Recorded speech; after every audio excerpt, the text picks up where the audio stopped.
Hi, we're the Infamy Fantasy Esports team. We're hosting fantasy Fortnite tournaments at infamy.gg. New esports coming soon. But today we're talking about an esports recap of the past weekend. I'm going to start with the Overwatch League Grand Finals, which finished up this weekend in Korea, with the San Francisco Shock winning back-to-back years. They had the four top teams, two from each division, up in uh, over to Korea. Fusion, Philadelphia Fusion, Shanghai Dragons, and Seoul Dynasty, along with Shock. And Shock won. It was pretty close against the Asian teams. Philly burned out pretty bad, just getting 3-0 twice in a row, and just Mm.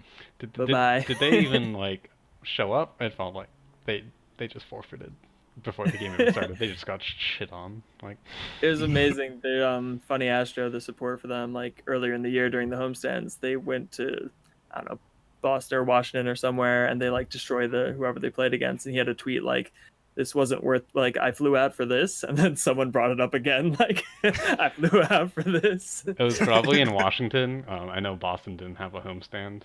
Um, Right. they were about to. I think theirs was coming up like a week or two after like COVID kind of like really hit initially, and like when they're like, all right, we gotta stop all this, so they just missed it. But yeah. Yeah, there was a lot of like controversy with this one because like as usual, there was like a last minute meta change right before the playoffs, like a huge patch where Roadhog was super dominant. But so it like isn't reflective of the actual like year at all because Roadhog was not played like at Ever, all, ever. like ever in the regular season until the playoffs. But yeah, so what do you guys think of oh, and just a little further, just it actually oh yeah, what I want to say was it because there was a 2 week break because people the teams had to quarantine that were flying into Korea. It kind of gave some more time for that like the meta to take form, and it ended up being like a little more about like double sniper and stuff, and a little like more wrecking ball and Sigma along with the Hog instead of the like Zarya Hog that the Washington Justice were using. Hmm. So I think it kind of diffused the controversy a little because it's like, all right, you got 2 weeks to figure it out. Like, come on. Yeah, and these are the four best teams, so it's like seemingly, um, Yeah, allegedly. allegedly. But yeah, they should be capable of getting up to speed in 2 weeks' time. Yeah. I think that's more than fair enough. More than fair enough. It's just that like the regular season already didn't count as much because it everyone got in even though pretty much the top three teams and Seoul were the ones that made it to the end through the playoffs meta, but it's just like Yeah. this isn't really representative of what we've been doing all Yeah, year. this Hmm. is this. There's always going to be an asterisk on this second win. Yeah, the San Francisco Shock won back to back, but like I feel like this was Overwatch League season 1.5 as opposed to like a full-on season 2 because of Literally COVID. So, 2.5. Three. Yeah. oh, Still sorry, three. 3. Wow, wow, Sorry, dang. 2.5.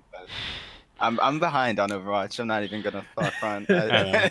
I mean, like, I I kind of don't. tuned out after I forget how many games Boston lost in a row. It's like, and since they don't really have anyone that's like really marketable outside of Fusions, and he's never really been that good outside of his very first Yeah. stage They in did just stage get a two. good new coach though. Yeah, They they got like got a a Korean contenders guy, and mhm. Mineral I think is moving to like a management position, so maybe he can keep Huck in check a little bit. You Yeah, and if know, they can keep on hold on to like Myungbong, maybe get oh some new he's locked in for like a tank 3 year power. contract. Oh, we're Yeah, he's in here for Have the they, long haul. Thankfully, like they kind of duped for him too because he was one of the top prospects for flex support in the offseason, and like everyone was like they're like, oh, let's try him out, and Boston Huck was like, here's the offer. Do I you want mean, it? And he's like, I want an offer, yeah. that's just a smart play on Huck's part. You can't fault him for that. Yeah.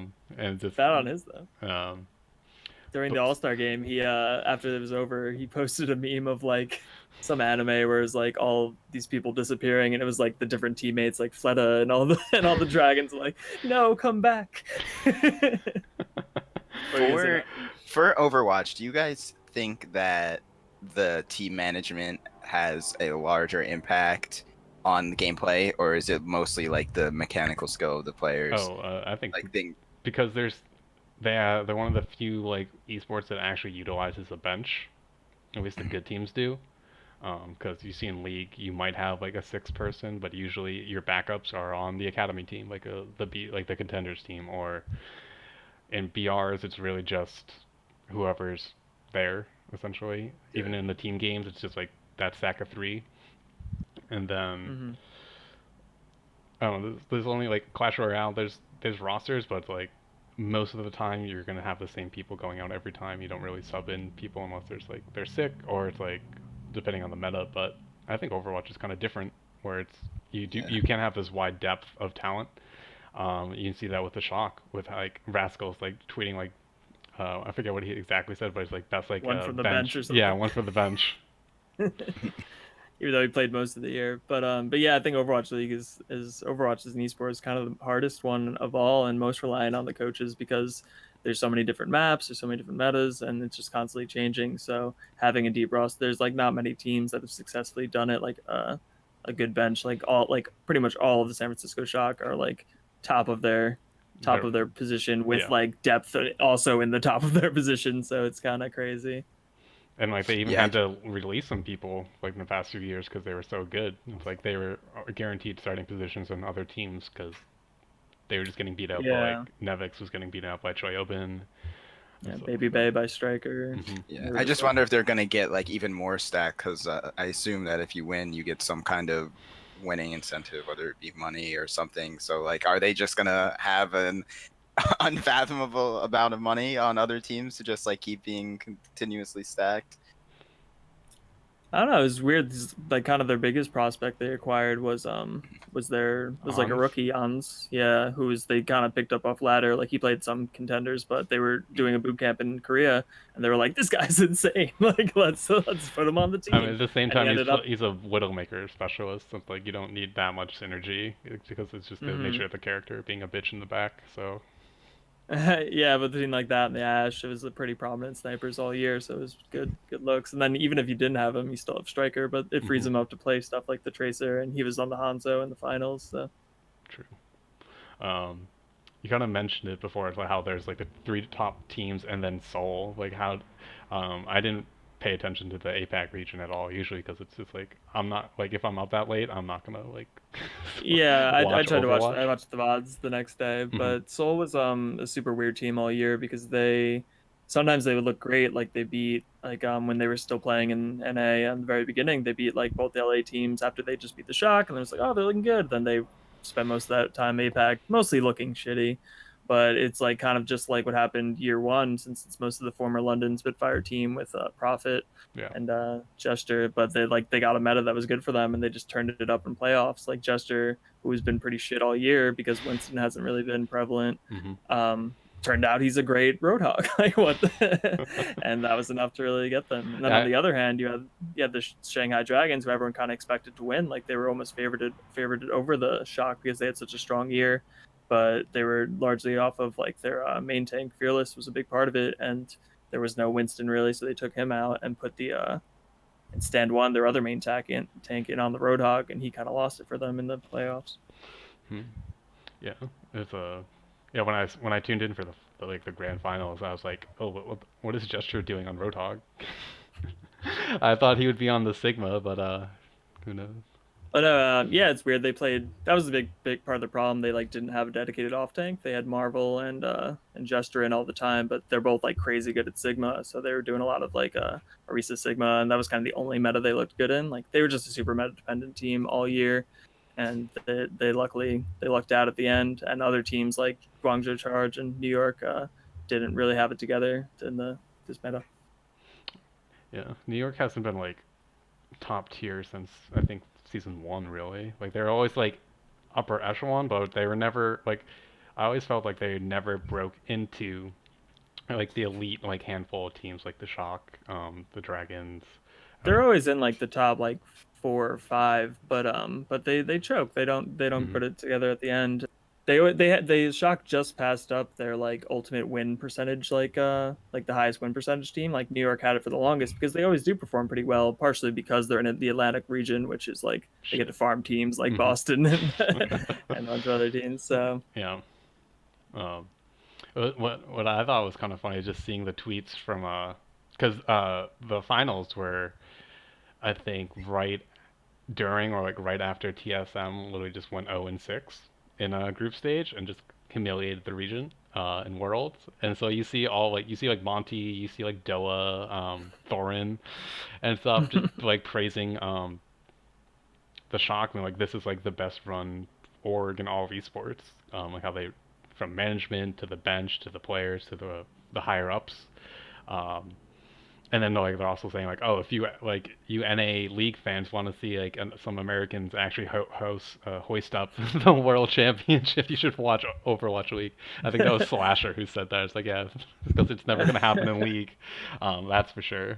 Because now all their I mean, teams. but it's all Korean talent other than Moth and Super. Like, I don't know if it's really fair. Like, Yeah, Monty's always the one to call out. Like, when I went to the first Overwatch League game, it was like Dallas against Korea, and the crowd is chanting USA, USA, and Monty's like, "There's like literally Siegel is the only American on this team." It is all EU and Korea. I So mean they had XQC Canada. then. They had a Canadian. He's Yeah, that's Canadian. Canadian. Yeah, yeah, USA. It's closer than EU. Gotta be fair. NA, NA. But it was And, interesting. Logics from the Toronto Defiant on stream said that there's like 5 total good coaches, like less than 5 total good coaches in Overwatch League, and I think that's the case, and that's why a lot of these teams are floundering because it takes a lot of good management, and you have so many pieces with like a team that you need to be super flexible and know when to play who and manage expectations of and keep people that aren't playing like motivated because they might have to slot in the playoffs because you never know. Mm-hmm. So it's a big problem for them. Yeah. And just one more thing, it was funny. They have the webcams after, like on the people when they win, and they showing the winning team the Shock after they win, and like Ons the sniper is like crying, and this one of their staff or something goes to like take a picture or video of him, and Moth is like such a bro. He just like pushes the phone away, like no, don't get my boy at his lowest. yeah. Support in real life. Hey, Moth is from I think Massachusetts. I think he's from Worcester. So shout out to him. Glad someone's winning there. Yeah. Oh, shots fired. Because there's nothing happening in Worcester. You don't go there for any reason. Yeah, just learned Yeah, it. that's his hometown, Jake. He might come for you. I love him. You heard it. You heard it here. At least, yeah, he seems like the least likely person to come for him. But at least people have heard of Worcester. I don't know. Don't dox yourself, Jake. Don't dox your family. But I doubt your town is any more recognizable. With that being said, you guys want to see some NA talent hold up a trophy? Fortnite just concluded its first week of the FNCS Season 4 series. So with that being said, let me just read off the teams that won. In NA East, it was Creo, Bucky, and Kanata. This like surprised me a lot. I was honestly expecting a team like Zayt, Saf, and Stretch to win because they have Doom's domain pretty much uncontested. They seem to struggle towards semis. I don't think they qualified for finals, which is unfortunate, and that's how Creo, Bucky, and Kanata ended up taking it from Bugha, Avery, and Jamper, which was super upsetting because those are my boys. Yeah, Bugha. they had it. My boys and Bugha, they had it. They had it like locked up until the last game, and Kanata, Bucky, and Creo just came out of nowhere and beat them. They had 250 points. Bugha, Jamper, and Avery had 243, and then Kanata tweeted after that, "Imagine having Starks uncontested and not coming in first because Bugha has alphaed up on the Starks landing spot. It has a vault, and you almost guaranteed get a purple or gold spaz for everyone on your team every time, and they still weren't able to secure the win with Was the that. scoring So more weighted towards kills or placement? it's more weighted towards placement, which is why Kanata made the comments he did, because you have like this vault, the best guns in the game, uncontested. You even get the start car that doesn't need gas, and you still come up short. So shots were fired there. I mean, I think it's just what's the word? Goes hand in hand with Bugha and not not winning because he hasn't really won anything since the I don't know. World Cup. Bugha gets like put under a microscope because of the World Cup. He's won a bunch of stuff. He did pretty good in duos, FNCS. Honestly, I was just watching Yes, Chap but he stream, hasn't and like won the actual like the season or whatever. He's always an that's like a upper big thing that tier like placer, he's though. always been like top I 10 in like yes. every single event. But Oh yeah, no, he there Sometimes was hasn't. it's not one. for I think it was consistency. one of the solos where he like he made it to the finals. I think it was one of the invitationals, and then he just came in Yeah, like second to last or something. I can't remember exactly when it was, but yeah, he came in like near the bottom. He yeah. got like one But kill. he's one of those players where everyone's like, "Oh, Bugha's not in first. He's the World Cup winner. He's not that good anymore." But he's like always top 10. And it's funny because Stretch was talking on Chap stream just a couple of minutes ago about it, and he was like, when we were doing duos FNCS, Bugha would always take the mythic drum gun from Midas. And he would get like 3 kills. I would end the game with like 14. And I was like, it was just like so funny because he's like, yeah, you know, like who am I to tell the World Cup winner to give me the gun? You fucking suck at the game. And it was just like, wow. Sometimes that's the truth. It's like sometimes, and then he was like, yeah. And then we ended up coming in second at the end of duos, and the only thing I could think was, imagine if I had that fucking drum gun. Haunts his dream. No. Okay. So funny. But yeah, moving on, we had for EU, it was Kezix, 4ZR, and Nate. I've heard of Kezix and 4ZR. I haven't really heard of Nate, but I was expecting Benji or Mongrel and Mitro I to love win when this. plain But I love when plain name people put on. We have Bugha, Mitro, and Nate. And who's it, Blake? Ghost Blake, yeah, Ghost Blake? Ghost Blake.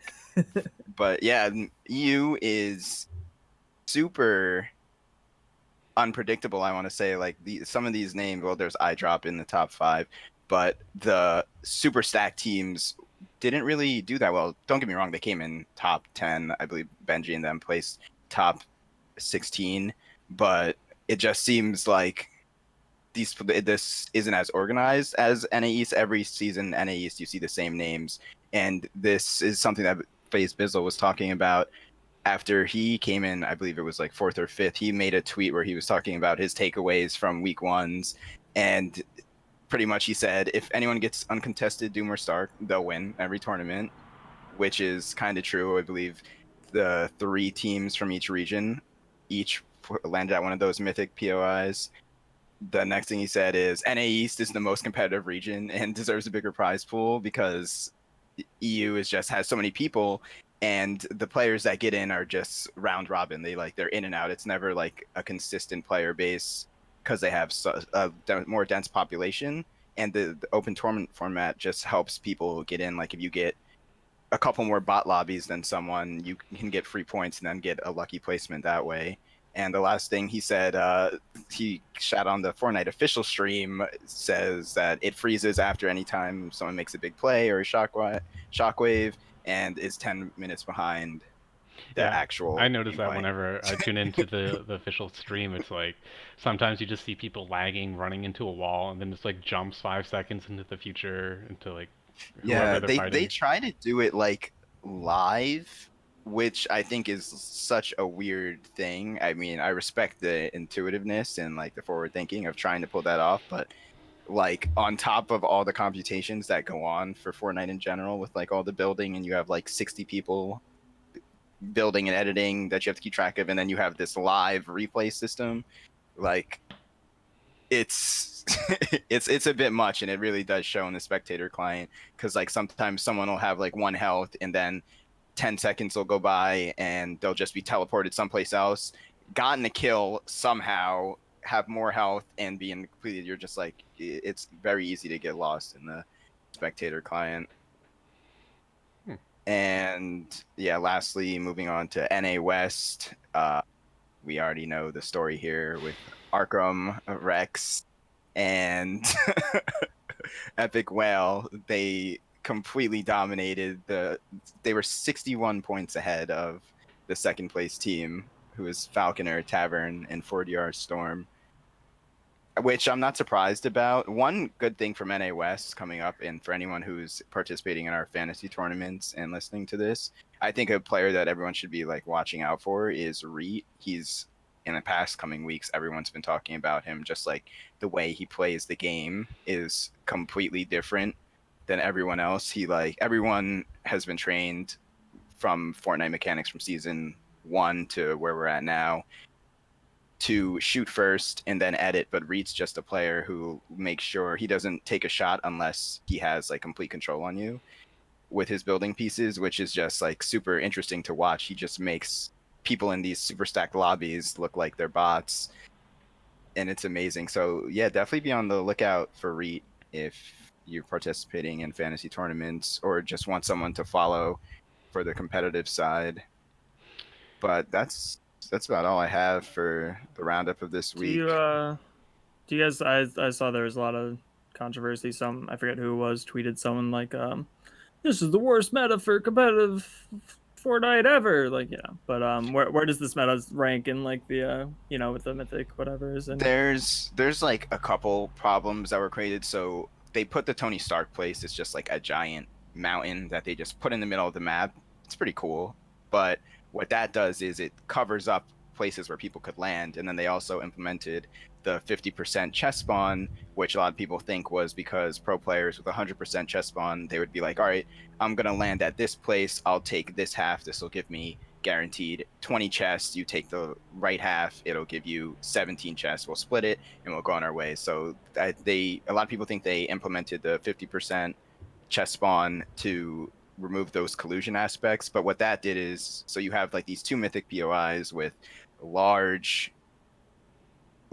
quantities of loot via the vaults, and then they have these epic weapons. Stark doesn't have one, but you get a guaranteed legendary pump, so it might as well be mythic. And then you have like everywhere else that has 50% chest spawn, so it's just a disparagement of loot that all these people, everyone who doesn't land in these two places, which is why Bizzle said if you land at Doom or Stark uncontested, you're probably going to win the tournament because you just Why get would so much anyone loot. do that though? Is everyone just like, that's going to be too hot, I'm going to drop somewhere else? Yeah, because in semis and opens, it wasn't uncontested. I believe everyone was contested. But once you get to finals, everyone's like, all right, you know who's going where. And it's like, do I really want to fight Bugha, Avery, and Jamper at Starks just for a chance at loot? Like, either they're going to shit on me or, well, most likely they're going to shit on me. So, like, what happens is these players just get these places uncontested because no one wants to risk throwing away their chance at money just to potentially beat out Bugha. You know, it's That's some high level pressure there. yeah, it's don't press me. And then like you also have to think about the community aspect, because now like Bugha you land on Bugha, he kills you, and now Bugha hates you because you tried to land on him. Who do you think you are? And now you have nothing in the community because it's just like a lot of politics that go on in Fortnite. So the better players get these places uncontested. The lesser known players have to fight for loot, and it creates this situation. I can't believe I didn't even mention this. Like Nick A30, he's a content creator. He qualified for finals somehow. I don't know. No disrespect to Nick A30, but everyone was like amazed that he made it. It was him, Ops, and Vanish Glacier, and I believe they came in dead last place. They had like 1 point when I like tuned in like game 4, but he kept like a positive attitude. But people say that he was able to qualify because he was lower points towards the end of the tournament and got like bot lobbies, and he was able to just get a bunch of kills and propel himself, as opposed to players who played from the beginning and had to fight decent players all the time. So he like got a pretty much free in, what a lot of people think, and they think like the tournament and the meta just enables stuff like that to happen. Do you think this whole argument would even be a thing if he wasn't known? I feel like there's these probably like 10 to 15. I think it would be worse if he wasn't known. I think people accepted it because it was Nick A30, but if it was like me, who somehow got into the FNCS week 1 grand finals, they'd be like, how'd this random name get in here, you know? And then they'd like look through your games, and it's I still can't get over that we live in a dystopian Fortnite universe where the upper class get the best loot. Yeah, it's kind of wild. Which was it last week that we were talking about this a little bit, the gatekeeping in the Fortnite community. Yeah, maybe. I don't know. We've kind dropped a lot of of videos lately. it was the ninja video where he kind of touched on Yeah. this. There is this like kind of, not like, I don't want to say gatekeeping because it's not gatekeeping. You can always just be good and just shit on these players and they'll have to acknowledge you. Like no one's gonna no one's gonna be like, well, that kid's bad. he just shit on me. It's a little easier at the top, though. Yeah, it is easier once you have those credentials. I mean, hey, you earned it. And that resume, yeah, and you did earn it. But yeah, I think it's a weird time right now in Fortnite with like these two POIs. I wonder what they're gonna do for the next coming weeks, because right now it's looking a lot like what Bizzle said. Anyone who gets one of these two super spots pretty much wins the game. So now, yeah, jumping back off the how NA West, it's always those three guys, and then like Europe, it's like similar. There's like a handful of people, but then there's like a big round robin of like people coming in and out. Do you see the people, players who are doing well in the amidst COVID, like strictly online tournaments when we do eventually transition back into LAN events? The people who are just farming bots in some of the weaker regions. Do you see that? Do you think there will be some rust kind of gathered from just playing shitty players all the time, or do you think like NA East is just gonna like completely dominate? Like once we get Europe, both NA regions together. I think NA East it won't completely dominate. They'll just be more prepared. So the way it works out is NA East plays most likely like LAN events. Their finals play out most likely like LAN events. They have like 80 plus players alive after the first zone. EU is a region mostly known for W King because they have such a large population. So like players like Mongrel, Benji, Mitro, they just like run through lobbies. During opens, Benji, Savage, and Lechi, they dropped like 340 bomb games. Like 40 kill games. Like NA, that's like unheard of. The most people did was, I think, was 25 kills people were getting in NA East, and then NA West, it's just Arkram, Epic Whale, and Rex, and then there's everyone else. So NA East will be the most prepared region for this return to LAN events, but like regions like EU where they just push everybody and out mechanic them, that's not going to fly when everyone has equal ping and is around the same skill level. Same thing for NA West. These players are playing against less people who aren't as good as them, and their region population is smaller, so they have like this small pool of, I want to say, tier 2 to 3 competitive players, and there's like 5 tier 1 players that just run through everything. So NA East will be prepared for LAN events. Other regions, I'm not sure.